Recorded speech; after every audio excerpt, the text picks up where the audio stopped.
صباح الخير، كيفكم؟ شو الأخبار؟ بخصوص امبارح عم قلكن على سن العقل بلش يطلع. لو صور لكم بس الردود، أخيرا رح يطلع لك عقل، أخيرا رح تعقلي. يعني اللي بشوفني بقول قديش قديه عقلي صغير وقديه مولدنة وقديه شو عم تشوفوا مني. وبعدين انه قرب يطلع، بس مو انه رح يطلع، يعني لسه قال بده سنين. تخيلوا، أشهر، يعني مو انه ايام ولا اسابيع. فبس انه كان على التصوير مبين هون هيك طالع، بس لسه دوبه، يعني كتير مبين انه رح يطول يطلع لي. فاطمن، لسه ما عقلت ولا رح اعقل. وما بعرف شو عم تشوفوا مني لحتى عم تحكوا هيك، بس انه يعني بخصوص انه كتير في هيك ردود، فبدكم هيك رد.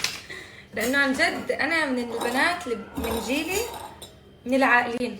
يعني بعمري بهذا العمر في كتير بنات طايشين وتحسون ما عندهم هالوعي الكافي. او هلا اكيد ما رح اقعد امدح بحالي، بس انه عم بحكي عن حالي شخصيا. بشوف انه لا، انا عندي على فكرة، يعني الشيء انا لحالي اللي متحملته، المسؤولية اللي شايلتها، هاي لحالها لازم بكفي بالوعي اللي انا فيه.